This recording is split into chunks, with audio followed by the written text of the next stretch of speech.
flight attendant broke a black boy's jaw, didn't realize a federal judge was sitting nearby. "Shut your mouth and learn some respect, boy." The words sliced through Flight 847's cabin like a blade sharp enough to kill conversations mid-sentence. Derek Hoffman, a stocky flight attendant whose graying temples framed permanently hostile eyes, towered over 10-year-old Jalen Brooks with the kind of raw contempt that made passengers instinctively reach for their phones. The recycled air suddenly felt thick with tension. Jalen clutched the in-flight magazine where "Apple Juice, $300" was printed in bold letters, his small fingers trembling as Derek's shadow fell across his seat. The silver unaccompanied minor tag around his neck caught the harsh overhead lighting. I said please, sir," Jalen whispered, his voice barely audible. "I was trying to be polite." Derek's face turned red, veins bulging. "Don't you dare talk back to me. Kids like you think you can waltz onto my plane and run your mouth." In Seat 1A, Judge Alexander Rivera set down his legal brief, every instinct screaming danger. At 45, he'd seen enough courtroom violence to recognize the moment before someone snapped. What Derek Hoffman couldn't know, what nobody on this aircraft knew, was that Rivera wasn't just a federal judge. Through his father's trust fund, he owned 12% of Skyreach Airline stock, making him the company's largest individual shareholder. Rivera pulled out his phone not to record, but to take notes. Timestamps, exact quotes. If this escalated, he wanted every detail documented. Derek stepped closer, invading Jalen's space. "We don't serve juice to smart-mouthed kids who can't follow instructions. Maybe your daddy never taught you how to respect your betters." The word "betters" landed like a slap. Several passengers gasped. A woman in 8D started recording. Emma Richardson in 10B opened her Instagram Live, her marketing instincts, recognizing this was about to explode. 6 hours earlier, Jalen Brooks had bounced out of bed in his father's Seattle apartment, excited about his first solo flight. At 10, he was mature for his age, the kind of kid who read books about space and helped neighbors with groceries. His father, Devin, a 38-year-old former Army intelligence officer turned corporate security consultant, had drilled him on airport procedures. "Son, treat everyone with respect," Devin had said, adjusting Jalen's Seahawks t-shirt at the gate. "But never let anyone steal your dignity. Big difference between being polite and being a doormat." Devin's military background had taught him to prepare for contingencies, but he couldn't have imagined this scenario. His transition from Army intelligence to corporate security consulting, specializing in identifying institutional vulnerabilities, had given him the perfect skill set for what was about to unfold. Derek Hoffman's story was darker than his aggressive exterior suggested. Growing up dirt poor in Montana, he'd been the target of classmates who mocked his second-hand clothes and teachers who saw no potential in trailer trash. The military rejected him for a minor heart condition. College was financially impossible. Each rejection had built layers of resentment that crystallized around a simple belief the world owed him respect, and he'd take it from those too weak to fight back. Over 15 years at Skyreach, Derek had learned which passengers he could target without consequences. Unaccompanied minors, elderly travelers, anyone who wouldn't or couldn't fight back effectively. His personnel file contained a pattern of buried complaints. The first involved spilling soda accidentally on a Hispanic teenager's laptop after the boy asked for extra napkins. The family's complaint vanished after a $500 voucher and NDA. The second incident involved refusing to help an elderly black woman lift her carry-on, telling her to ask someone who looks like family. HR dismissed it as miscommunication. The third complaint, parents of an autistic child claiming Derek mocked their son's speech, was buried entirely by Supervisor Robert Chen, who decided Derek's version was more credible. Each buried complaint had emboldened Derek further. He'd become expert at targeting vulnerable passengers while avoiding obvious evidence. Judge Alexander Rivera carried his own motivation. The previous year, his 14-year-old son Miguel had been racially profiled at a shopping mall. Security guards followed the boy for an hour, assuming criminality based on appearance. When Miguel politely asked why one guard grabbed his arm hard enough to leave bruises, the incident haunted Rivera. Not just what happened, but what could have happened if Miguel had been alone, if there had been no witnesses, if the guard had lost complete control. Rivera's hidden connection to Skyreach Airlines added complexity. His late father's trust fund held 12% of the airline's stock, making Rivera the largest individual shareholder. He'd maintained judicial neutrality by never hearing aviation cases involving Skyreach, but this situation was about to change everything. Captain Sarah Mitchell, 40, sat in the cockpit reviewing flight plans, while Derek's voice echoed from the cabin. She'd worked her way up by avoiding conflict and maintaining status quo. She'd heard Derek's aggressive tone before, but classified it as maintaining discipline, rather than confronting uncomfortable truths about discrimination. Sarah's own complicity ran deeper than passive acceptance. 3 times in the past year, she'd received passenger complaints about Derek. Each time she'd filed reports supporting Derek's version of events, helping bury accusations of discriminatory behavior.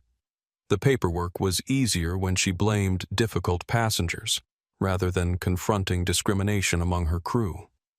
Rosa Martinez, 28, worked the aft galley with growing anxiety as Derek's voice got louder.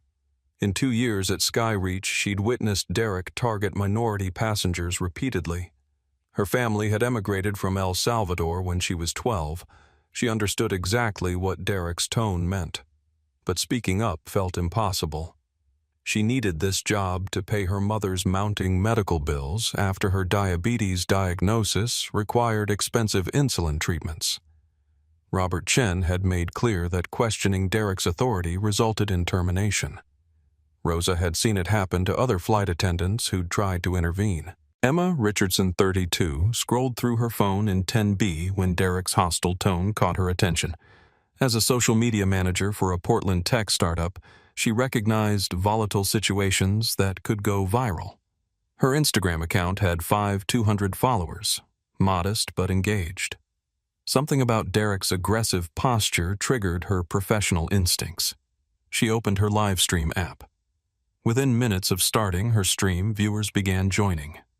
Comments flooded in as people recognized what they were witnessing: an adult in authority terrorizing a child. The confrontation exploded when Jalen, desperately trying to prove his innocence, pulled out the in-flight menu. His small fingers pointed to the beverage section with the desperate hope of a child trying to prove he wasn't lying. "Look, sir, apple juice is right here on the menu," Jalen said softly, holding up the laminated card with trembling hands. Derek's reaction was volcanic. "Don't you dare tell me how to do my job." His voice boomed across the cabin. Heads turned throughout first class and premium economy. "You think you can lecture me about my aircraft?" The sound of Derek's rage, raw and unfiltered, sent shockwaves through the confined space. Passengers reached for call buttons. Others began discreet recordings. Normal flight sounds died as everyone focused on the confrontation. Emma Richardson's Instagram Live jumped to over 400 viewers. Her notification bar was exploding with comments: "Someone help that kid. This is child abuse. Call the pilot now. I'm screen recording this. Everyone share this now. This is going viral." Judge Rivera set his papers aside, completely every legal instinct activated. Derek's body language showed textbook escalation patterns he'd observed in hundreds of violent defendants: clenched fists, forward lean facial flushing, indicating dangerous adrenaline surge. Rivera had seen this exact progression in criminals seconds before they committed acts of violence. Rosa Martinez appeared from the galley, her face pale as she saw Derek's aggressive stance and the phones recording everything. This was exactly what she'd feared would eventually happen: Derek's hatred finally exploding in public where it couldn't be hidden or explained away. "Derek," she said carefully, like someone approaching a wild animal, "maybe I could help with the beverage service." "Stay the hell out of this, Rosa," Derek snapped without looking at her. This boy needs to learn his place." The phrase, "learn his place," hit passengers like a physical blow. Several gasped audibly. Judge Rivera made careful notes of the exact wording, understanding its legal significance as evidence of discriminatory intent. Derek stepped closer to Jalen, his coffee breath and sweat smell overwhelming the child. "Let me explain something, boy. On this aircraft, I'm God. Not your daddy, not your mama, not whoever spoiled you into thinking you're special. Me." Jalen pressed back into his seat, tears threatening, but not falling. "I understand, sir. I just wanted some juice." "Forget the damn menu." Derek's explosion made Jalen flinch violently. Emma's live stream hit 1-800 viewers. Screenshots were already spreading across Twitter with the hashtag #FlightAbuse beginning to trend. Her follower count was jumping by hundreds every minute as the video was shared across platforms. Major news outlets' social media accounts were starting to repost clips. Judge Rivera watched Derek's hands trembling with barely controlled violence. In 30 years of criminal law, he'd learned to recognize the exact moment before someone crossed the line from verbal abuse to physical violence. Derek was seconds away from that line. This moment had been building for years, enabled by corporate culture that valued employee retention over passenger safety and profits over human dignity. Derek's transformation from victim to predator had been gradual but thorough. Each childhood humiliation had built resentment that crystallized into a simple worldview. Respect was a zero-sum game. If confident minority passengers, especially children who spoke up for themselves, got respect, that meant less for him. But Derek's hatred wasn't purely rational or even purely racial. Sometimes late at night in his studio apartment, he'd remember being 10 years old himself, hungry, wearing clothes that smelled like cigarettes, watching other kids get things he could never have.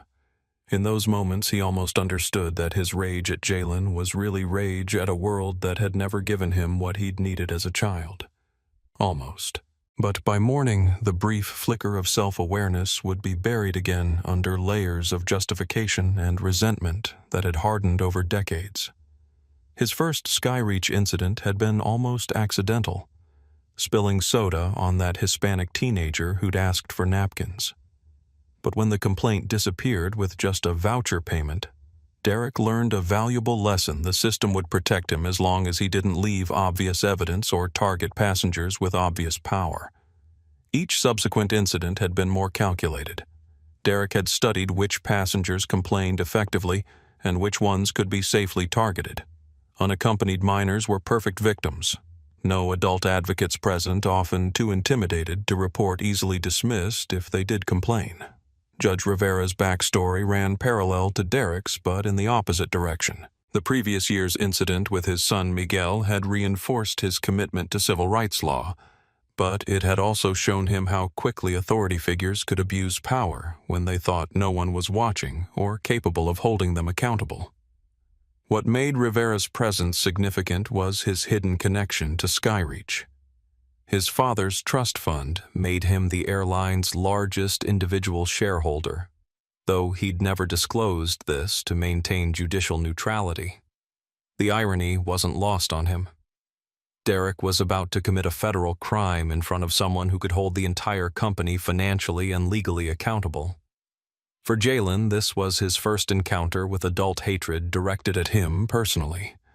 Devin had prepared him for many challenges but couldn't shield him from this reality: that some adults would hate him simply for being black in spaces they felt he didn't belong.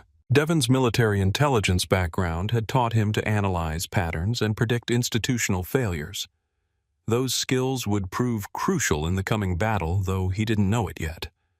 Derek's violence erupted when Jalen made one final attempt at peaceful resolution that somehow triggered Derek's deepest rage. "Sir, I don't want any trouble. Could I maybe just have water instead?" The polite question, delivered with heartbreaking dignity, seemed to detonate the last restraint in Derek's brain.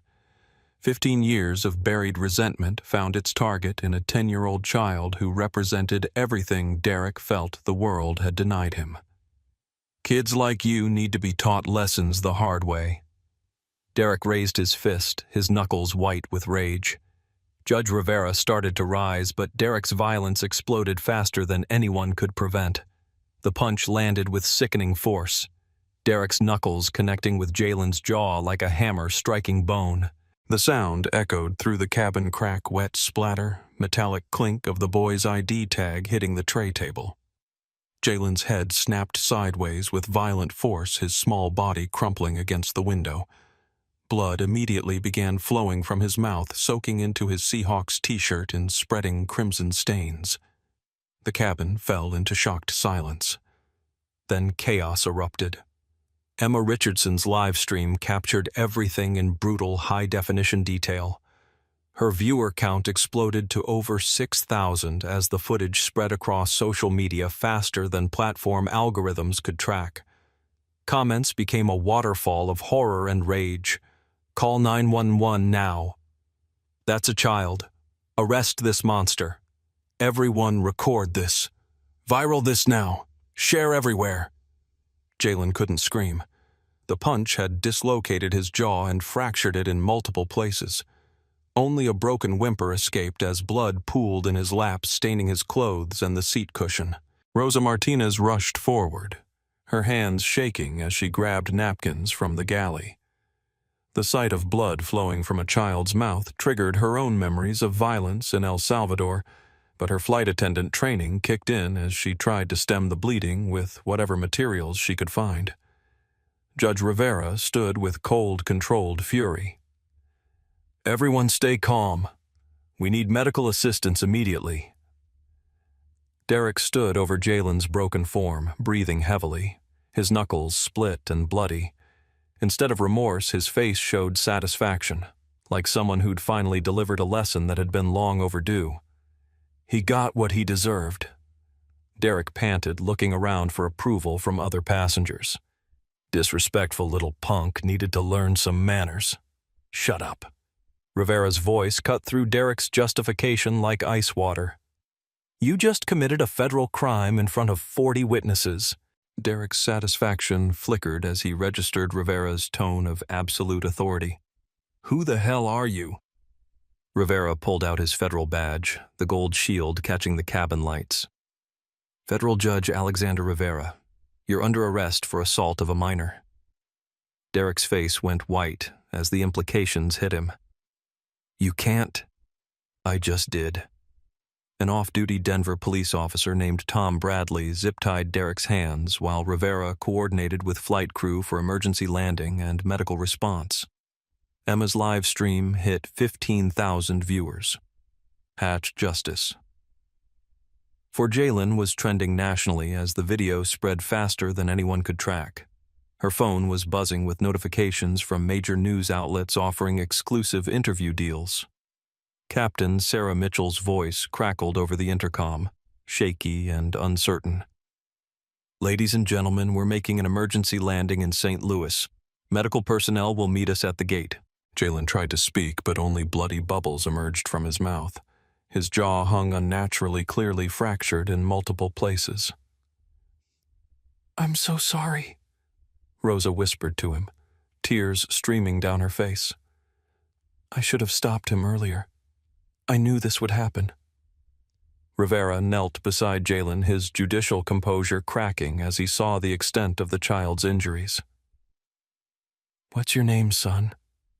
Jalen Brooks, the boy whispered through broken teeth and swollen lips.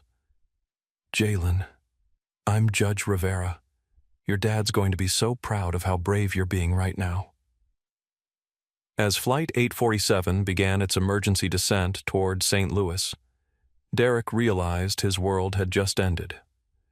But his violence had also ignited something bigger, a national conversation about discrimination, institutional failure, and the protection of vulnerable travelers that would reshape American aviation forever. The 37 minutes remaining until landing would feel like hours for everyone involved, but they would mark the beginning of one of the most significant civil rights cases in aviation history. The emergency response at Lambert St. Louis Airport was swift and coordinated. FBI agent Patricia Williams had been monitoring Emma Richardson's live stream from the St. Louis field office, watching Derek's assault in real time alongside thousands of other viewers across the country. By the time Flight 847 touched down, federal agents, paramedics, local police, and a rapidly growing crowd of media were positioned at Gate C-12. Emma's video had exploded across social media with unprecedented velocity. In the 45 minutes since Derek's assault, the footage had been viewed over 800,000 times. Major news networks were already running the clip on breaking news broadcasts, and celebrities were retweeting it with outraged commentary that amplified its reach exponentially. "Holy shit," Emma whispered to herself, watching her notifications blow up. Her follower count had jumped from 5,200 to over 73,000 in under an hour. News producers were calling her phone non-stop, offering interviews and exclusive deals worth more money than she made in a year. The hashtag #HashJusticeForJalen was trending worldwide with over 100,000 tweets in the first hour alone. #FlightAbuse and #SkyReach accountability were also trending as people shared screenshots, reaction videos, and personal stories of airline discrimination. Jalen's condition had worsened during the emergency descent. Blood continued seeping through Rose's improvised bandages, and the child's breathing had become more labored. His face was swollen beyond recognition, jaw clearly broken in multiple places, and there were concerns about potential brain injury from the impact. "Stay with me, buddy," Judge Rivera whispered, maintaining his protective position beside the injured boy. "Your dad's gonna want to hear how brave you were today." Captain Sarah Mitchell emerged from the cockpit for the first time since takeoff, her face draining of color when she saw the blood-soaked seat and the child on an emergency stretcher. In 15 years of commercial aviation, she'd never encountered anything approaching this level of violence. "Derek, Jesus Christ, what have you done?" She whispered, her voice breaking as she realized her career was probably over. Derek, hands still zip-tied behind his back, looked up desperately at his captain. "Sarah, you know how passengers can get these days. The kid was mouthy, wouldn't listen to authority. I had to maintain discipline. You shattered a child's jaw." Rivera's voice silenced Derek's excuses. "There's no explanation that makes this anything other than criminal assault motivated by racial hatred." FBI agent Williams boarded with professional efficiency, followed by a team of federal investigators who had been mobilized within minutes of the live stream going viral. "Judge Rivera, I'm Agent Williams, FBI. We monitored the incident through social media channels." Rivera stood carefully, not wanting to disturb the paramedics working on Jalen. "Agent Williams, I witnessed the entire assault. Derek Hoffman attacked this child without provocation, using language that clearly indicated racial animus and discriminatory intent." Paramedic Maria Santos worked with practiced expertise to stabilize Jalen for transport. "Judge, we need to get him to Children's Hospital immediately. Multiple mandible fractures, possible traumatic brain injury from the impact, significant blood loss." As the stretcher was prepared, Jalen's eyes searched frantically through the swelling. Where's my dad?" he whispered through his wired jaw. Rivera leaned close. "I called him personally. He's flying in from Seattle right now and will be here soon." Emma Richardson had stopped live streaming but was providing her footage directly to federal investigators. The video had now been viewed over 1.2 million times across platforms, with #JusticeForJalen trending in over 12 countries.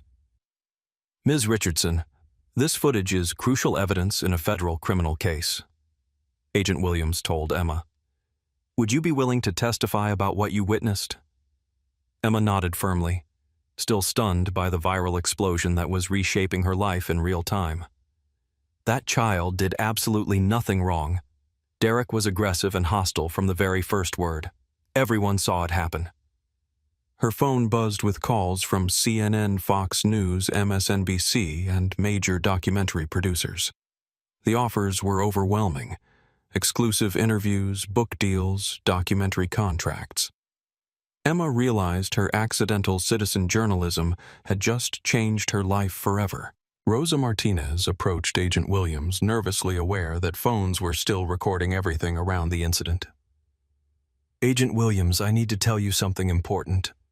This isn't Derek's first incident like this." Rivera's attention sharpened. "What do you mean, Ms. Martinez?" Rosa's hands trembled as she spoke, knowing her career was probably over but unable to stay silent any longer. "I've worked with Derek for 2 years. I've seen him target minority passengers before. Verbal abuse, intimidation, harassment. But I was too scared to report it officially. I need this job to pay my mom's medical bills." Agent Williams motioned Detective Morrison over to take Rosa's statement while paramedics rushed Jalen toward the ambulance. Media crews were already broadcasting live from outside the aircraft, with reporters describing the most shocking airline violence caught on video. As the stretcher passed through the jet bridge, Jalen's small voice carried back to the cabin.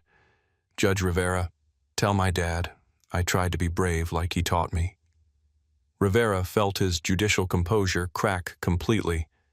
"He's gonna be so proud, son. So proud." Outside, Emma Richardson found herself surrounded by reporters shoving microphones in her face. Camera crews jostling for position. "Emma, how does it feel to have documented what might be the most important airline discrimination case in American history?" While Jalen underwent emergency surgery at St. Louis Children's Hospital Rivera, found himself in an unprecedented ethical position that would reshape the entire case. His dual role as witness and Skyreach's largest shareholder created legal complexities he'd never faced in 23 years on the federal bench. Agent Williams requested Rivera's assistance in understanding Skyreach's corporate structure and potential institutional failures. "Judge Rivera, your expertise in civil rights law could help us identify patterns of discrimination that enabled this assault." Rivera's response was carefully measured, knowing that his next words would have far-reaching consequences. "Agent Williams, I need to make a full disclosure about my financial relationship to Skyreach Airlines. Through my father's family trust, I hold approximately 12% of the company's stock, making me their largest individual shareholder." Agent Williams processed this information quickly, understanding the implications immediately. "That could complicate your role as a witness, but it also gives us unique leverage." "Exactly. It provides me with legal access to internal communications, board decisions, and corporate policies that enabled Derek's behavior. I've maintained judicial neutrality by recusing myself from all Skyreach-related cases, but this situation changes everything." Rivera pulled out his phone and dialed a number few people possessed, the direct emergency line to Skyreach's board chairman. "William Harper, it's Alexander Rivera. We need an emergency board meeting right now. Derek Hoffman just committed a federal crime in front of me, and I want immediate answers about the institutional failures that enabled it." Board Chairman Harper's voice was tight with barely controlled panic. "Alexander, thank God you called. The board's in complete crisis mode. Our stock is crashing in after-hours trading. This could destroy the entire company." "William, I was on that plane. I watched Derek assault a child with my own eyes. He didn't act in isolation. He was enabled by management that systematically buried previous complaints. I want full access to his personnel records, all discrimination files, every corporate communication about passenger safety protocols." Harper's silence stretched several seconds as he calculated the implications. "As our largest shareholder, you have that legal right. But if this connection becomes public knowledge—" "It's already public knowledge, William. Over 1 million people watched that child get beaten on livestream. The question isn't whether this gets exposed. It's whether Skyreach helps uncover the truth or becomes complicit in covering up institutional discrimination." Rivera's position was unprecedented in corporate America. A federal judge with legal authority to demand accountability and the ownership stake to financially enforce it. Derek had unknowingly attacked a child in front of someone who possessed moral, legal, and financial power over his employer, while federal agents interviewed witnesses and collected evidence. Emma Richardson sat in the airport terminal watching her phone screen with growing amazement and dawning horror. Her Instagram live video of Derek's assault was spreading across social media like wildfire, reshaping her entire existence in real time. "This is insane," she whispered, watching the view count climb past 2.5 million. Her follower count had exploded to over 250,000. Major news networks were offering her exclusive interview deals worth six figures. Documentary producers were pitching projects, and literary agents were calling about book deals. But with the viral fame came an avalanche of hatred from Derek's supporters, airline employee groups, and internet trolls who were flooding her accounts with threats and accusations. "You destroyed a man's life for clicks and followers," read one message.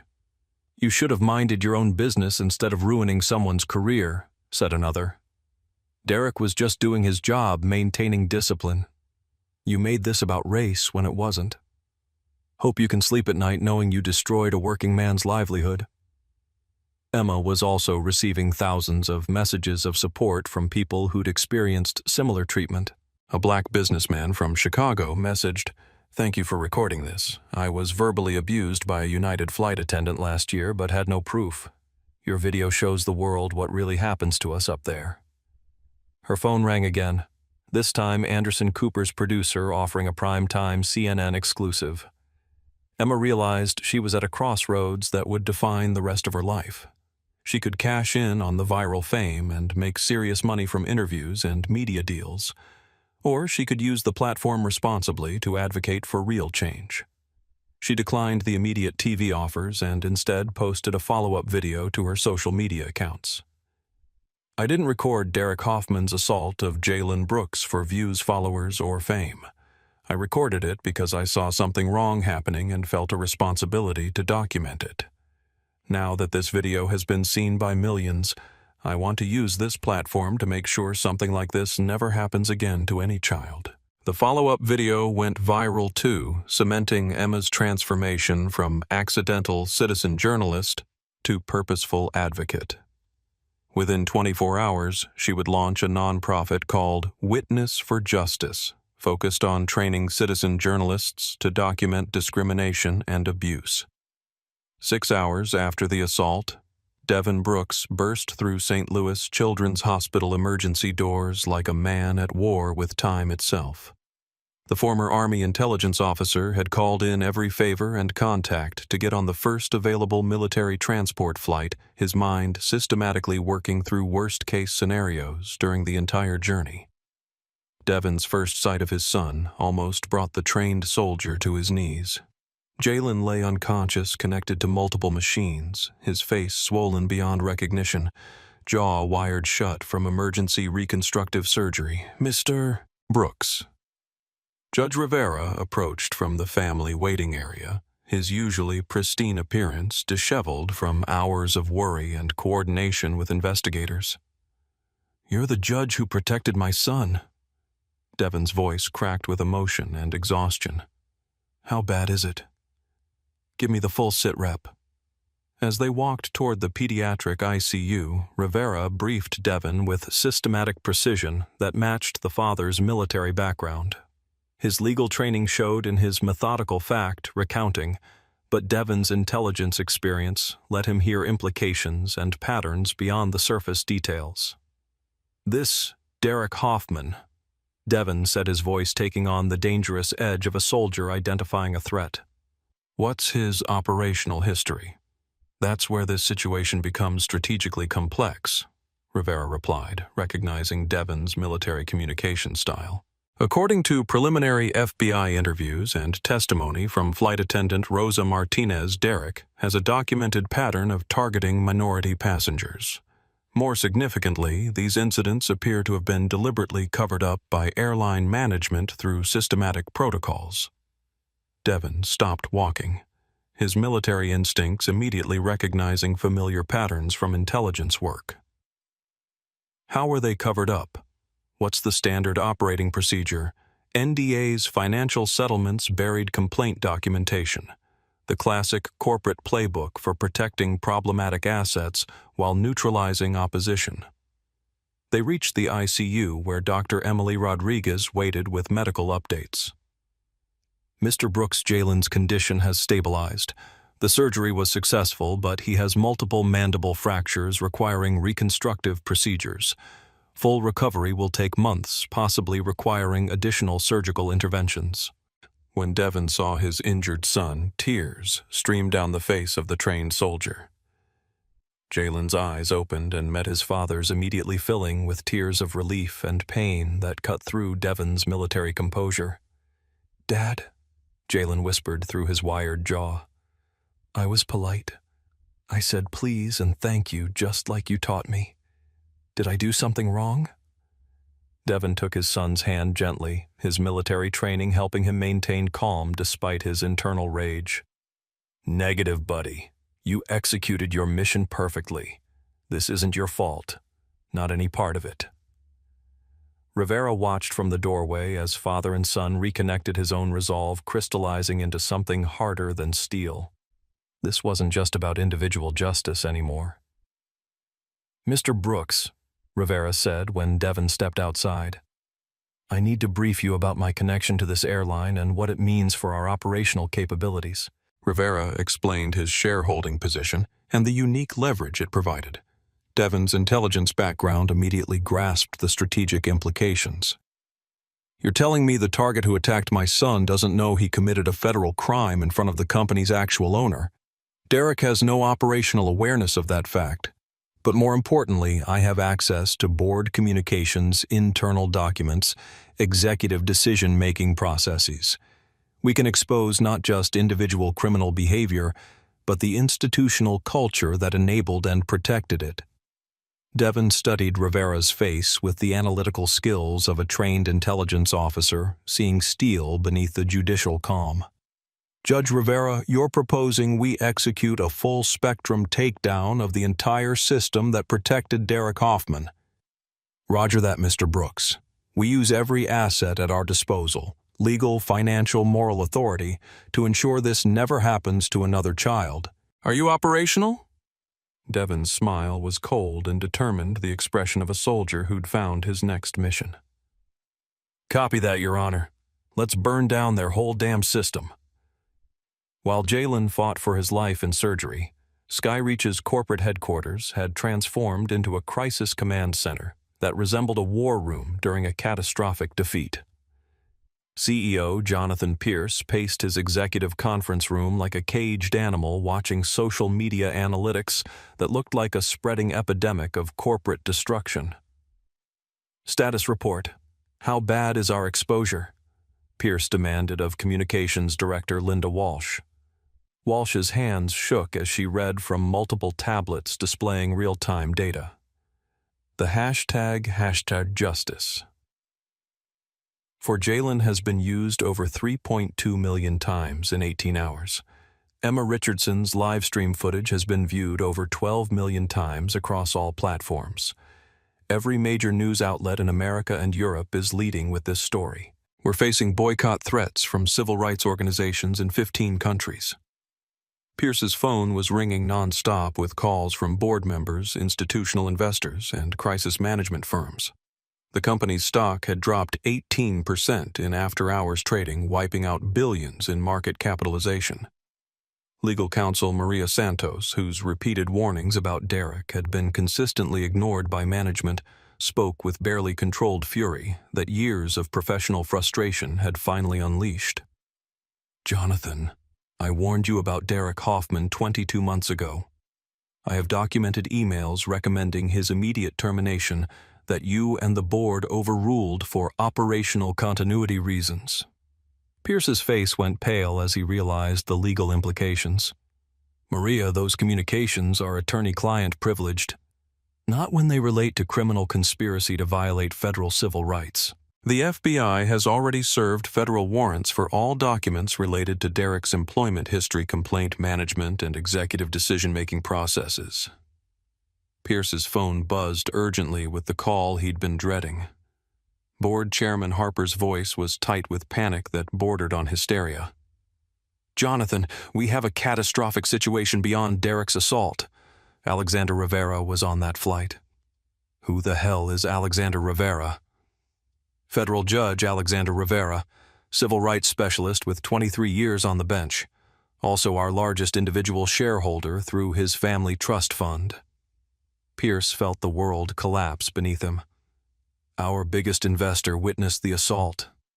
He witnessed it, documented it, arrested Derek personally, and he's furious about institutional failures. Emergency board meeting in 2 hours.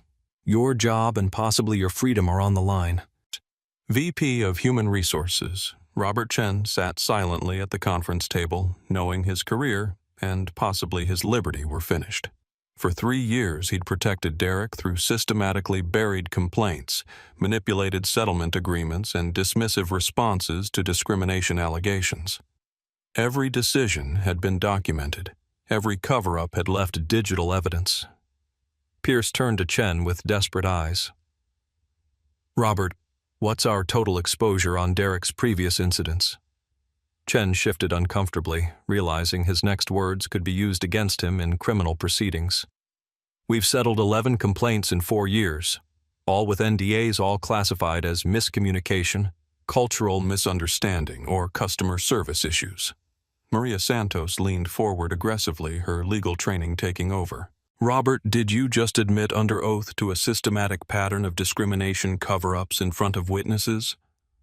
The room fell silent as everyone realized Chen had just confessed to potential criminal conspiracy in a federal civil rights case.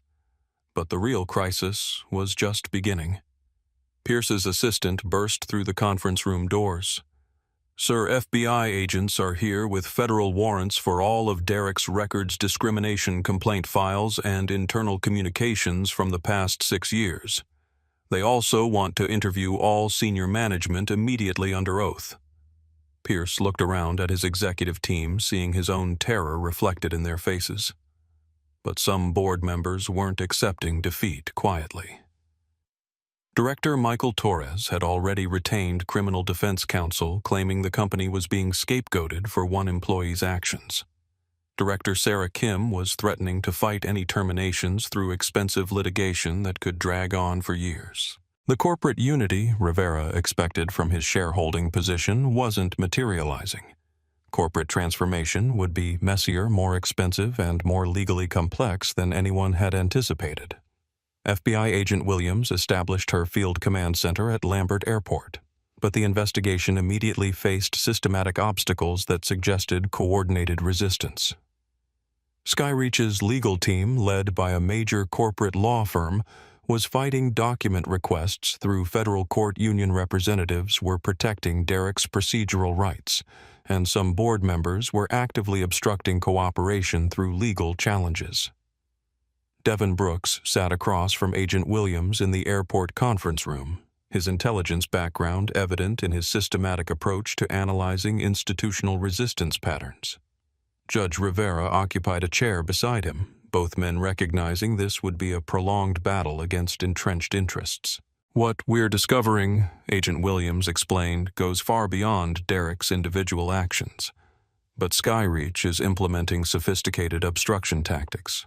They're claiming executive privilege on key communications, fighting our document requests through federal court, and their IT department is claiming routine data deletion, destroyed crucial evidence." Devin's military experience made him immediately suspicious of organized resistance patterns. How specifically are they obstructing the investigation? Multiple angles. Several key witnesses have suddenly become unavailable for interviews. Legal is filing emergency motions to limit our access to personnel records. They've hired a crisis management firm that's contacting Derek's previous victims, offering enhanced settlement money in exchange for stronger NDAs that would prevent cooperation. Rivera leaned forward, anger flashing in his eyes. "As their largest shareholder, I can override some of these legal objections, but it'll require time and aggressive legal maneuvering." A knock interrupted as Detective Morrison entered with Rosa Martinez, who looked genuinely terrified. Ms. Martinez has additional crucial information, but she's receiving serious threats from other employees who blame her for destroying Derek's life and career. Rosa sat down nervously, her phone buzzing with hateful messages that had escalated beyond mere criticism. I've been getting calls, texts, people following me home from work. Other flight attendants are saying I betrayed Derek, that I should have minded my own business instead of ruining a working man's life. Tell us about Derek's previous incidents, Agent Williams prompted, recording everything. Rosa took a shaky breath, knowing her testimony could trigger even more retaliation.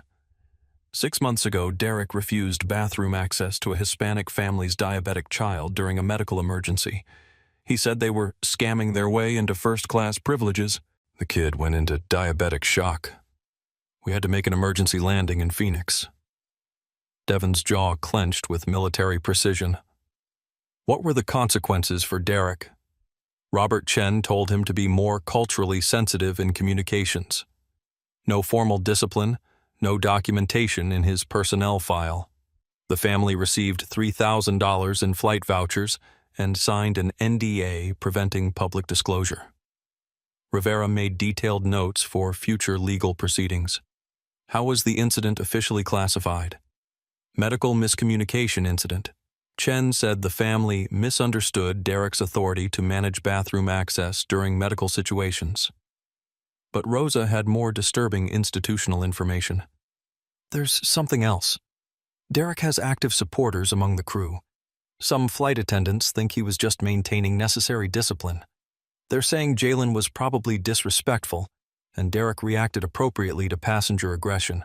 Agent Williams frowned, understanding the implications. Other employees are actively defending Derek's assault of a child. Not the assault specifically, but they're saying passengers, especially certain demographic groups, have gotten too entitled and need to be reminded about respecting crew authority through firm disciplinary action. Devon stood and walked to the window, fists clenched as he processed the institutional support for Derek's behavior. The problems ran deeper than individual corruption. They reflected cultural acceptance of discriminatory authority. Agent Williams received an urgent call from the FBI field office. After hanging up, she faced the group with mixed news that reflected the complexity of federal law enforcement. We have a significant breakthrough and a major setback.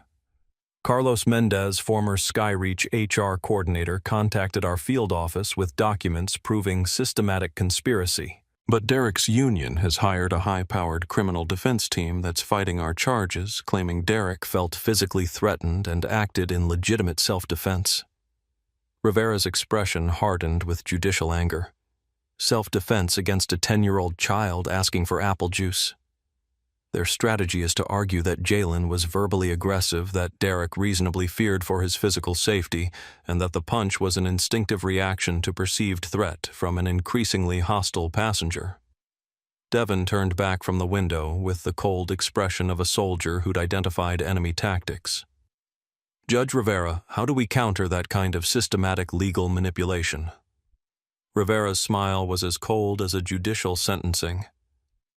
We prepare for total war, and we make sure everyone involved understands the complete cost of enabling Derek Hoffman's pattern of violence.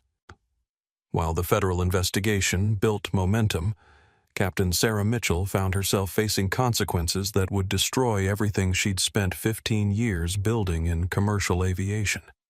Her role in enabling Derek's behavior was being scrutinized by federal investigators, airline management, the Federal Aviation Administration, and pilot licensing authorities. Sarah sat in her attorney's downtown office reviewing internal Skyreach communications that painted a damning picture of her systematic complicity in covering up discrimination.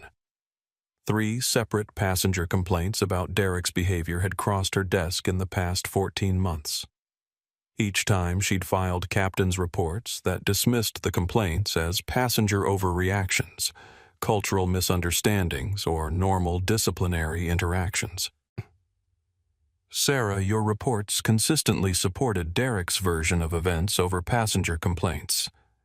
Her attorney explained grimly, knowing his client's case was nearly hopeless. The FBI has emails where you explicitly recommended that management ignore discrimination complaints against Derek as typical passenger entitlement issues. Sarah's voice was barely a whisper as the full weight of her choices hit her. I thought he was just old school, that he maintained better cabin discipline than younger crew members. I didn't want to see what was really happening because it would have meant paperwork investigations, possible crew shortages. The FAA is reviewing your pilot's license for potential revocation. Federal investigators want extensive interviews about systematic discrimination enablement, and Skyreach is positioning you as a scapegoat to protect higher-level executives. Sarah realized her career was over, but worse, she understood that her willful blindness had contributed to a child being brutally assaulted. She'd worked 15 years to become a captain, only to lose everything because she'd chosen administrative convenience over moral courage. In a tearful interview with federal investigators, Sarah finally acknowledged the full scope of her complicity. I knew Derek had serious issues with certain categories of passengers. I told myself he was just maintaining necessary discipline, that passengers these days were too demanding and entitled. I didn't want to deal with the complications that would come from acknowledging systematic discrimination among my crew. Sarah's cooperation provided investigators with crucial insider perspective on Skyreach's culture of willful blindness, but it came too late to save her career reputation or legal standing. Her pilot's license was suspended pending federal investigation, and she submitted her resignation to Skyreach Airlines. The captain who'd once commanded respect in cockpits worldwide was now facing potential federal criminal charges for her role in enabling civil rights violations that culminated in the assault of a child. 4 weeks after the assault, the federal building conference room had become headquarters for what media was calling the most significant aviation civil rights case in American history. But the case was facing more sophisticated resistance than anyone had initially expected. U.S. Attorney David Martinez had taken personal charge of the prosecution, but Derek's legal defense was formidable. Defense attorney William Bradford, known for aggressive tactics in high-profile cases, had assembled a team of expert witnesses, character references, and legal precedents designed to create reasonable doubt. This isn't just about prosecuting Derek anymore, Martinez explained to Devon and Rivera during a strategy session. We're fighting a well-funded defense team with unlimited resources, corporate lawyers protecting Skyreach executives, and union representatives claiming Derek's civil rights are being violated by a rush to judgment.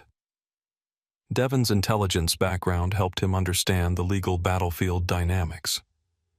What about the other victims, the families who were silenced by corporate NDAs?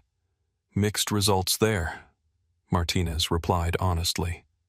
Some families are eager to cooperate now that Derek's pattern is fully exposed, but others are genuinely scared of retaliation, and some have been contacted by Skyreach's legal team warning them about potential NDA violations. Rivera consulted detailed notes from his ongoing battles with Skyreach's board of directors. What's our realistic timeline for trial? Derek's arraignment is next week, but his lawyers are filing extensive motions to suppress evidence claiming Emma Richardson's live stream video violates his privacy rights and due process protections.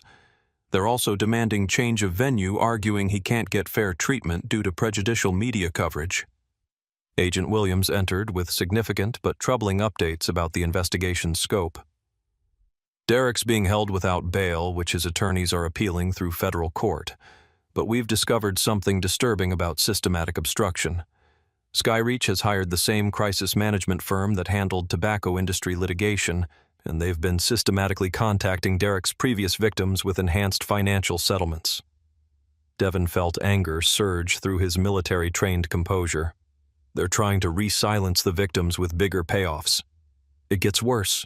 Some employees who've cooperated with our investigation are facing job-related retaliation, transferred to undesirable routes, or suspended pending internal review of their decision to provide testimony against Derek. Rivera's phone buzzed with yet another call from Skyreach's increasingly desperate board chairman. "Excuse me," he said, stepping away to take the call. "Alexander, the board is completely split on cooperation with the federal investigation. Some directors want full transparency and accountability, but others are fighting it through every legal channel available. They're claiming your shareholding position creates an insurmountable conflict of interest that could invalidate the entire investigation. Rivera's response was ice-cold and final. William, if the board thinks they can use my ownership stake to obstruct justice for the assault of a child, they're about to discover exactly how wrong they are. I have legal options they haven't even considered yet. When Rivera returned to the group, his expression had hardened into something resembling judicial steel. Gentlemen, this fight is going to be longer, more expensive, and more legally complex than we initially anticipated, but we have resources and authorities they can't match. Martinez leaned forward, recognizing the judge's tone. What kind of resources are we talking about? The kind that come from owning 12% of a company having federal judicial authority and possessing absolute determination that no child will ever again face what Jalen Brooks endured. Devon looked around the room at the faces of people committed to fighting for his son, despite systematic opposition. The obstacles were real and well-funded, but so was their determination. Agent Williams, what do you need from us to build the strongest possible case despite all this organized resistance? Williams smiled grimly, her FBI training evident in her strategic thinking. We need to be prepared for total legal warfare, because that's exactly what this has become. The federal courthouse in St. Louis had become the epicenter of national attention as United States versus Derek Hoffman and co-conspirators began on a frigid February morning that would be remembered as a watershed moment in aviation civil rights. 8 months after the assault, the case had evolved from individual criminal charges into a comprehensive indictment of institutional discrimination that threatened to reshape American corporate accountability. Outside the courthouse, hundreds of protesters held vigils for Jalen Brooks, while counter-protesters defended Derek's rights and condemned what they called reverse discrimination. Media trucks lined the streets for 6 blocks in every direction. Satellite dishes pointed skyward like mechanical sunflowers seeking justice. International news crews had arrived from Europe, Asia, and South America to cover what legal scholars were calling the most significant civil rights trial of the decade. Inside courtroom 4A, every seat was occupied by journalists, civil rights activists, family members of Derek's previous victims, corporate executives facing potential criminal charges, and aviation industry representatives monitoring potential precedent-setting decisions. Derek Hoffman sat at the defense table, looking gaunt and broken after 8 months in federal detention. Prison had systematically destroyed the confident authority figure who'd once terrorized airline passengers. His orange jumpsuit hung loose on his diminished frame, and his once aggressive posture had been replaced by the hunched shoulders of someone who'd learned to avoid eye contact with other inmates. Prison had been particularly brutal for Derek. As a child abuser, he occupied the lowest rung of the inmate hierarchy. He'd been attacked twice by other prisoners who'd seen news coverage of his assault on Jalen requiring protective custody that meant 22 hours daily in isolation. The confident authority he'd wielded over passengers had been replaced by constant fear and bitter resentment. His attorney, William Bradford, had spent the 8-month delay crafting an aggressive defense strategy, but Derek's deteriorating mental state complicated every legal maneuver. Prison psychologists had documented symptoms of depression, anxiety, and what appeared to be the early stages of paranoid thinking patterns. At the prosecution table, U.S. Attorney David Martinez organized evidence with military precision that reflected the case's historical significance. The 8-month delay had allowed investigators to build an overwhelming case that extended far beyond individual assault charges, but it had also given Derek's supporters time to organize and his defense team opportunities to challenge evidence and witness credibility. Judge Patricia Coleman entered at exactly 9 a.m., her reputation for fairness and zero tolerance for courtroom theatrics making her ideal for this high-profile case. At 63, she'd presided over several landmark civil rights cases and understood the historical significance of the proceedings about to unfold.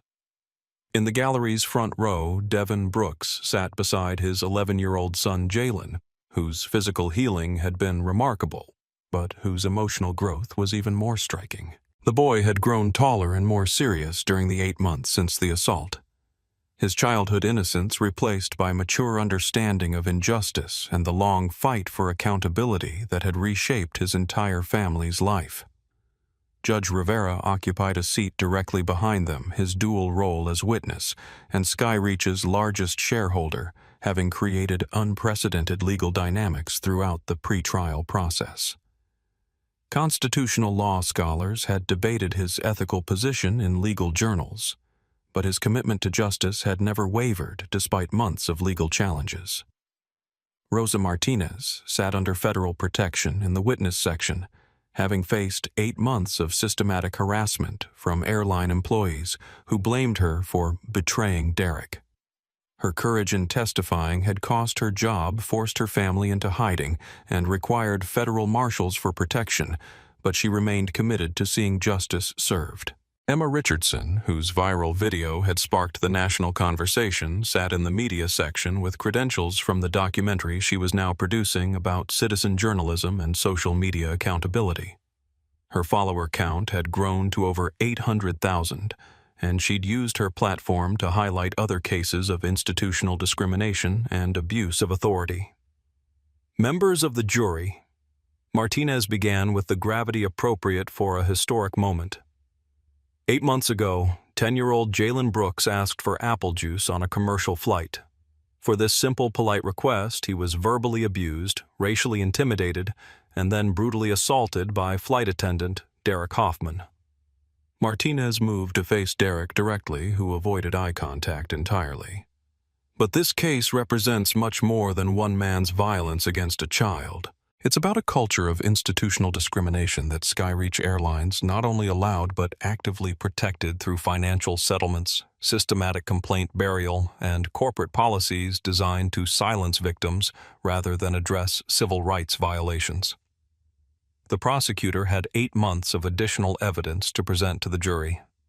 You will see that Derek's assault of Jalen wasn't an isolated incident, but the inevitable culmination of years of discriminatory behavior that was systematically enabled by corporate management.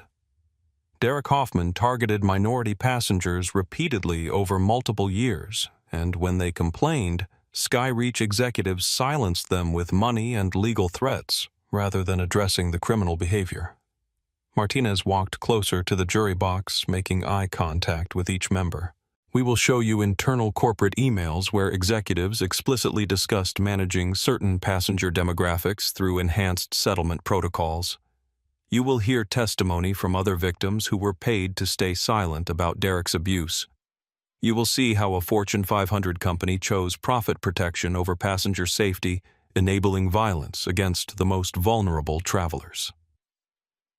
William Bradford's opening argument had evolved significantly during the 8-month delay, incorporating expert testimony about workplace stress, character witnesses from Derek's career, and legal precedents that might create reasonable doubt.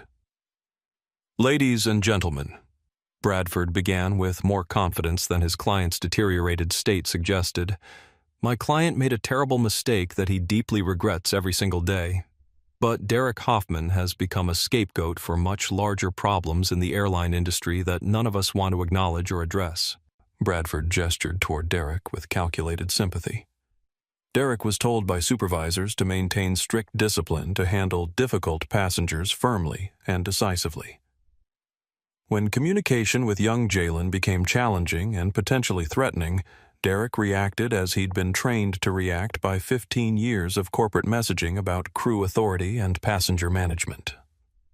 The defense attorney had assembled expert witnesses who would testify about the psychological pressures of airline work, the effects of confined spaces on human behavior, and the legitimate challenges of maintaining order on commercial flights with increasingly entitled and aggressive passengers. My client's actions were wrong and tragic, Bradford continued, but they arose from institutional failures, inadequate training, and corporate negligence, not from criminal intent to violate anyone's civil rights. Derek Hoffman isn't the monster the prosecution wants you to believe. He's a victim of corporate policies that put employees in impossible situations without proper support or training. Bradford had also uncovered character witnesses among Derek's colleagues and passengers who'd had positive interactions with him over his 15-year career. The defense strategy was to humanize Derek while shifting blame to Skyreach's corporate culture and training failures. Judge Rivera's testimony remained the prosecution's cornerstone despite months of aggressive preparation by Bradford's defense team. The federal judge's credibility and detailed observations proved impossible to effectively challenge. Judge Rivera, Bradford pressed during extensive cross-examination, isn't it true that your reputation as a civil rights advocate creates a professional bias toward finding discrimination, even where reasonable people might see normal workplace conflicts or customer service interactions? Rivera's response demonstrated why he'd never lost credibility in over 2 decades on the federal bench. Mr. Bradford, I've presided over thousands of cases involving workplace disputes, customer service conflicts, and discrimination claims. I know the difference between miscommunication and deliberate criminal violence motivated by racial hatred. Derek Hoffman's assault of Jalen Brooks was unambiguously a federal crime. But you also own stock in Skyreach Airlines, don't you? Doesn't your financial interest in punishing the company create a conflict of interest that compromises your objectivity about what you claim to have witnessed? My financial interest is in ensuring Skyreach operates ethically and legally, protecting both shareholders and passengers. Derek's criminal behavior threatened both those interests and, more importantly, endangered innocent travelers who deserved protection rather than violence. Bradford tried multiple angles of attack. Judge Rivera, you've developed a personal relationship with the Brooks family during this investigation. Doesn't that emotional connection compromise your objectivity about the events you witnessed? Rivera's eyes flashed briefly with controlled anger. Mr. Bradford, watching a grown man assault a child would create an emotional response in any decent person. That doesn't change the facts of what occurred, make my testimony less accurate, or excuse criminal violence against a 10-year-old boy. Carlos Mendez's testimony about Skyreach's systematic cover-up culture remained devastating to the defense despite months of preparation by Bradford's team.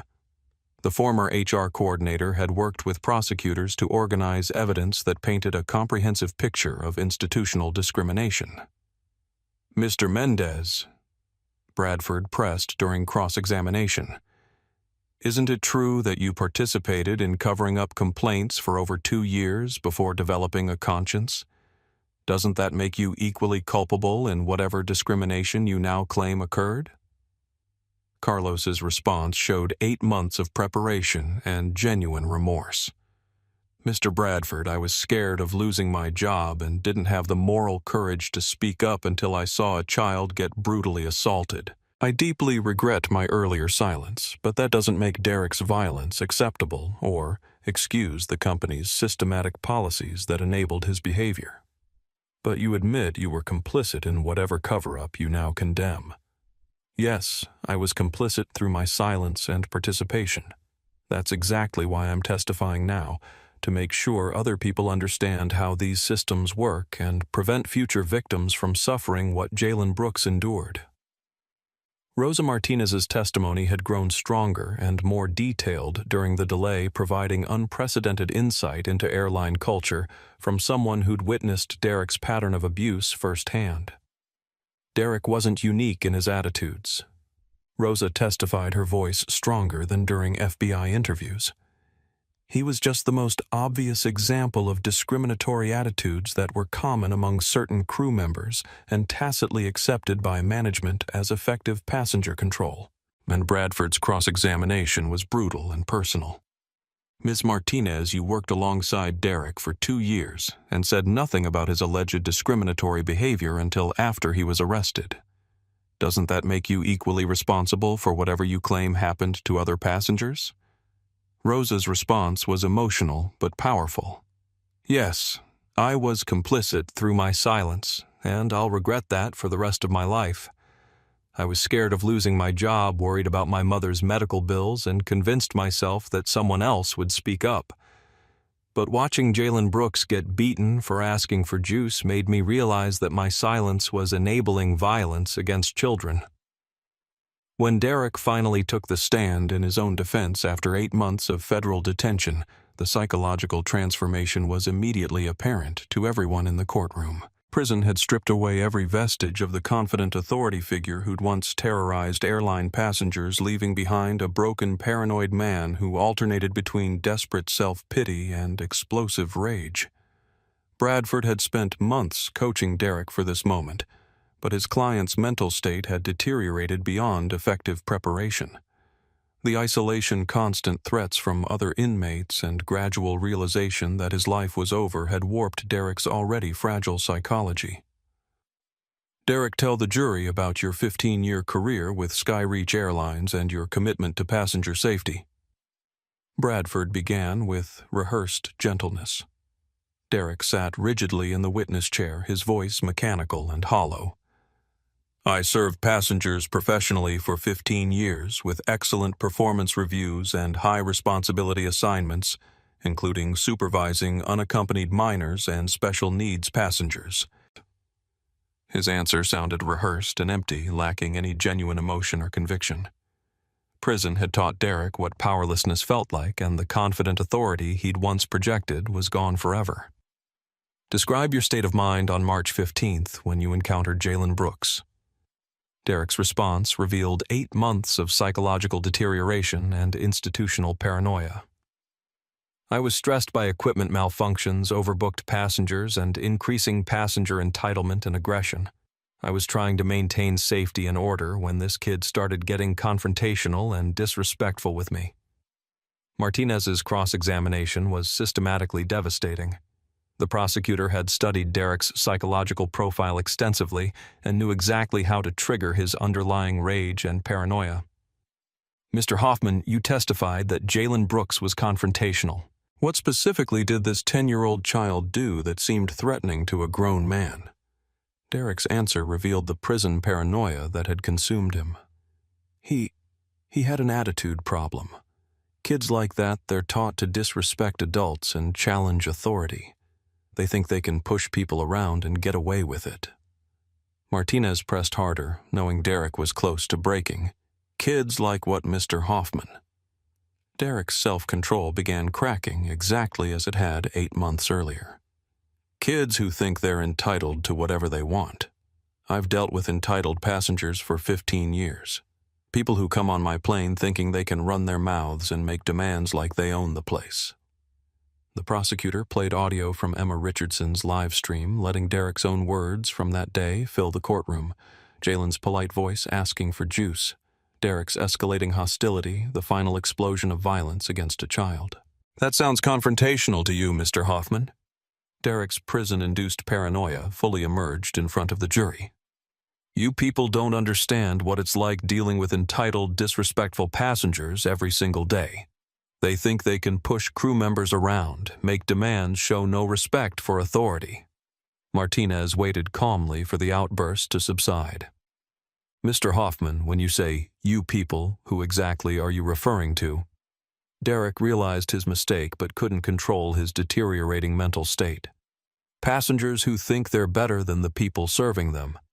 People who look down on working-class crew members trying to do their jobs. And in your experience, Mr. Hoffman, what do these entitled, disrespectful passengers typically look like? Derek's mask slipped completely, revealing the racial hatred that had motivated his years of abuse. It's not about what they look like. It's about attitude and respect. But isn't it true that 87% of the complaints against you came from minority passengers? Derek exploded with rage amplified by 8 months of prison isolation and resentment. Because they're always looking for something to complain about, they're taught to see discrimination everywhere, even when it's just normal customer service and discipline. The courtroom erupted in angry murmurs. Judge Coleman gavelled for order while Derek continued his self-destructive rant, revealing the deep-seated racial resentment that had motivated his systematic pattern of abuse. Bradford jumped up to object, but Derek couldn't stop talking. I've been dealing with ungrateful, entitled passengers for 15 years. That boy was disrespectful and needed to learn some manners.